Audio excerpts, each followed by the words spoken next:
going to have fun, but now we're going to be greetings. Thank you, Carl, for having us. We're honored to be at SVVR 2016. Super awesome. Want to introduce myself and my peer, Xiang Hua. We're both with uSens, Inc. We're a startup based in San Jose, and we're building technology and creating tools for developers for AR and VR. We've got demos out in the expo hall, so if you haven't seen those, definitely invite you to come back tomorrow and see that. We're going to talk pretty quickly and pack a lot into 20 minutes. We'll try to leave some room at the end for Q&A. If we run out of time, please come up and chat with us. We want to know everybody here. Appreciate you coming. So without further ado, we're really going to talk about how you use our tools. And in doing that, we're going to give you an introduction. We're good?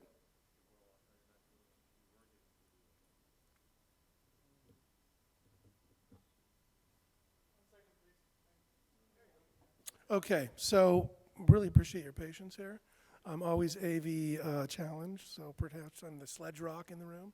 No rain. So what does VR represent? There's some context here we want to talk about. I wanted to share an experience quickly about my daughter who's getting into Gear VR. She loves the blue, but she doesn't want to go to space. So the purpose of me telling you that is I'm kind of thinking VR is a lot more simple than a lot of the industry and we're thinking about. It's where we really want to go that we can't. My daughter goes to the beach with us. She's so young, she can't go underwater. For those of you that haven't seen the blue, it's a really killer demo app in the Gear VR store right now, and it takes you underwater, and it's built by a company in Venice that's doing really well, Weaver. In any case, we're thinking about the context of gesture control. What does it mean now? What does it mean for AR and VR? And in the old days we had, or current days, we had a lot of outside-in, cameras, Kinect. Gesture control has been something that's been defined mainly by the video game space. But why is it so important to track the body motions and the actions that we have as humans in a virtual setting? So these are really setting us up here to when I'm going to pass you over to my technical colleague who's going to share the tools, how to use the tools. But there's a context here that we have to think about.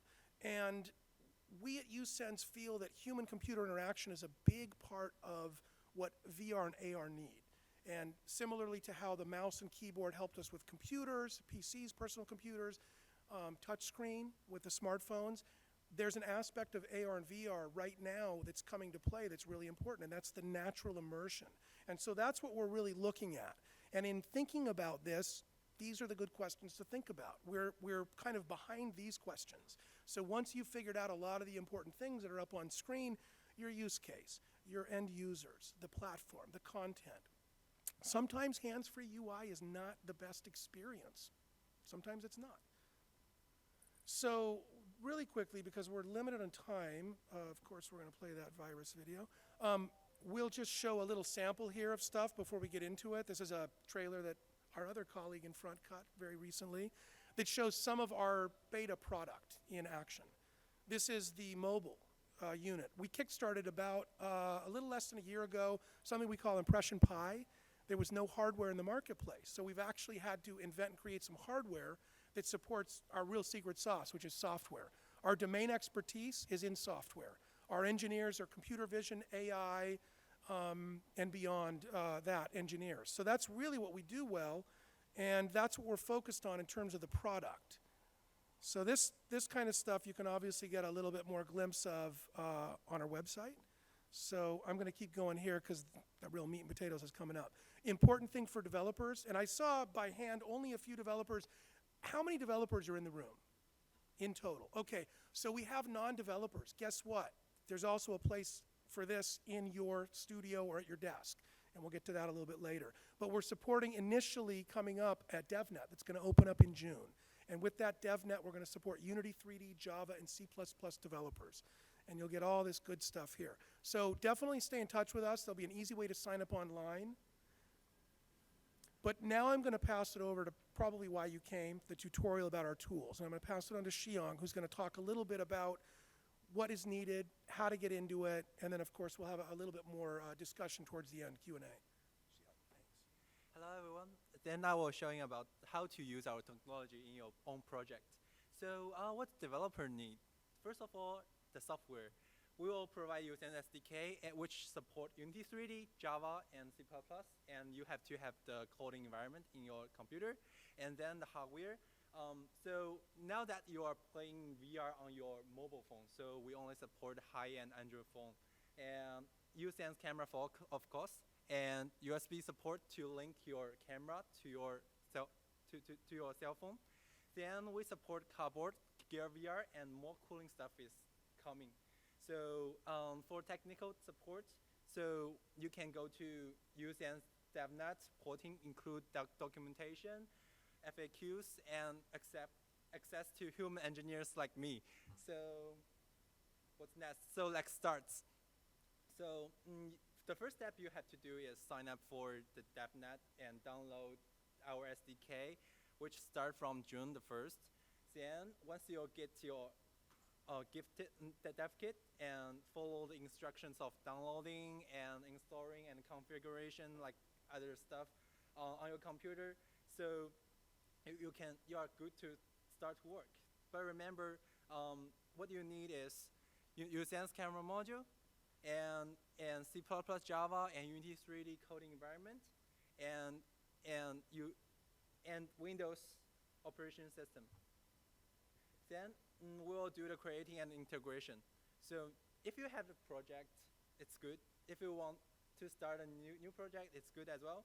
So you can integrate our hand tracking, which is gesture recognition, into your content very easily, and you can choose the ways to render your hand, just like real hand or point cloud or hand mesh. And our SDK includes skeleton model as well. So you can get skeleton and fingertip data from SDK and play around with it, like point to something or grab something or ping something. What if it doesn't work? You can go back to the documentation or share your experience on the forum, and somebody will jump out to help you.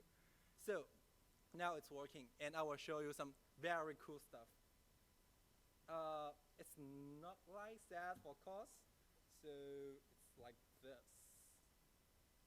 Yeah, real-time hand tracking algorithm. So you can have those.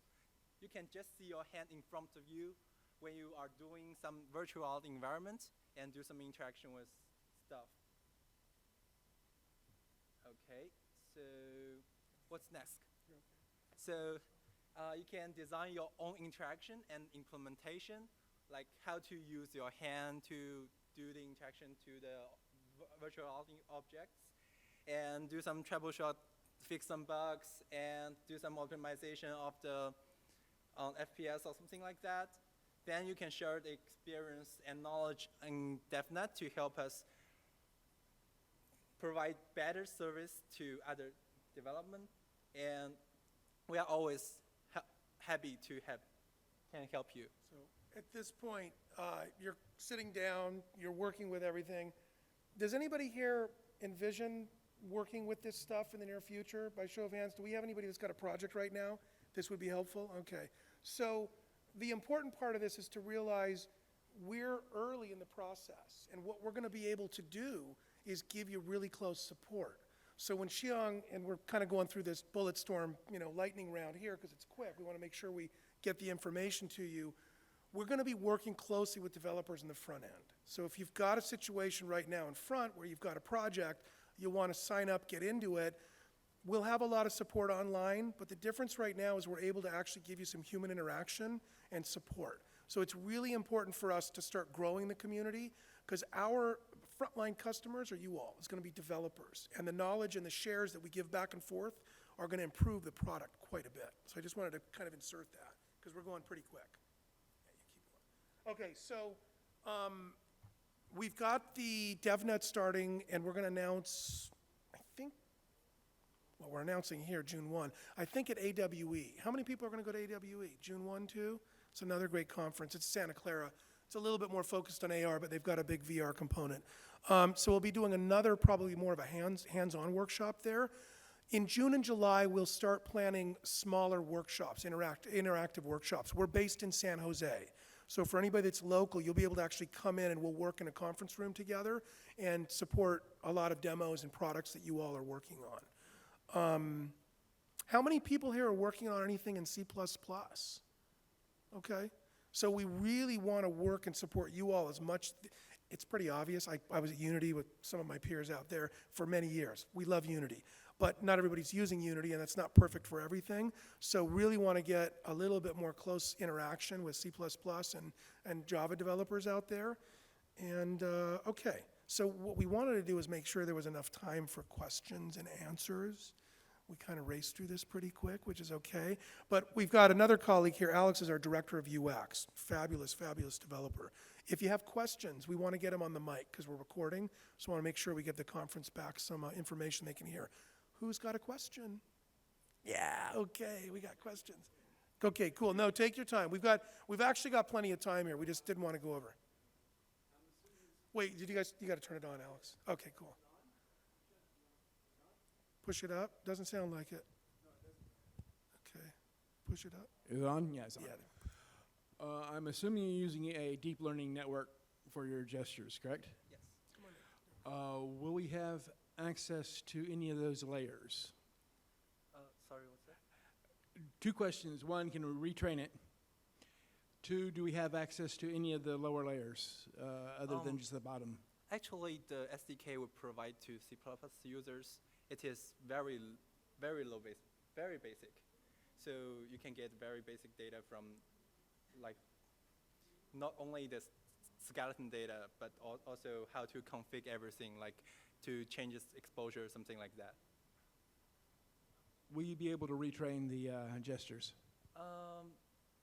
Actually, right now we don't include any gestures, so developers can design their own gestures. What we provide is the fingers, like there are 22 joints on the hand. So what we provide is the joints position and the rotation. So you can create any gestures and do some designs, how to detect them by yourselves. Yeah. But that's a great question because there is some deep learning aspects in our algorithm that are going to allow us to work with developers to help create libraries and prefabs and predetermined gestures. And hopefully the community, we can figure out a way to share that so that a lot of the heavy lifting in that way can be done initially so that there could be a category or a spectrum of different gestures that can be reused. And that will be helpful from the development community as well. More questions? Got a question out here from our good friend Rita. Hi, Rita. Good to see you. Gaming Business Review. Got to read it. Go online. It's awesome. I actually have a question because at GDC I was really enthralled by the student competitions, and I think that's a wonderful opportunity for students to have amazing games to get into, your fabulous SDK. Have you planned any hackathons at universities or computer graphics schools or game development schools? We've started to talk about that, and we'll do that this summer, and we'll do it locally first. But it's a great question, and really a part of this is very educational for all of us. Right. We're all a part of a really nascent industry that's starting now. I think a lot of us in this event would admit the innovation on the development side has not evolved as much as on the consumer, the end user side, because there's been brilliant stuff in VR and AR for decades. But now the end user and the capability for students or these hackathons, we tend to call them dev jams, but we'll have some prizes and things like that. But that's a great question. We probably will start hosting those in July, post SIGGRAPH. And what we'll do is are there educators here? Any teachers? Great. Where are you based? Okay, Oklahoma State. That's awesome. We've spent time in Texas, and we'll probably go across the U.S. first. But we really, as Rita's asked, we really want to reach into the educational community, especially computer science labs, where we can send you the hardware and give you really good access online to the support. That's where we're going to innovate a lot more, too, at the educational level. SIGGRAPH's a good start because they have a big educational support, and all their volunteers are students as well. That's a great question. Thanks a lot. The other question I have, and you may have already answered this when I walked in late, are you planning on, for lack of a better word, marketing the SDK in the Unity Asset Store? Because I'm finding a lot of companies don't do that, and I think they just don't get the exposure by placing it. That's a great question. So for Unity developers, I do that. Absolutely, we'll go through the cert process and get the asset in the store. It will be free, no charge, so there's not a transactional issue there. So look for that. We're not sure the date because we've got to go through the cert process, but we know a few people at Unity, and hopefully we can get that happening when we start on June 1st. So we'll make sure that we've got that there, and additionally connect some dots, because in the asset store there's other plugins and assets and things that could be a good complement. So maybe we'll find partners in that way as well. But that's a great question. You know, if you're a Unity developer, definitely we hope to and expect to have that in the asset store. How about anybody else? We got a couple minutes for a few more questions. Okay? Okay, cool. So we really appreciate you guys coming, and we hope that if you want to talk to us after, right now we've got cards. 421 is our booth space. We'll be there tomorrow. I think the hours are 9 to 3. And I think there's a party tonight, right? Isn't there a party? There's something going on. I think NVIDIA 6 to 8. But thanks for coming to the show, and want to thank SVVR too. And our AV guys in the back have been fantastic, so let's give them a round of applause. Thank you all. Thanks. And use this contact info. We love getting emails from you guys too.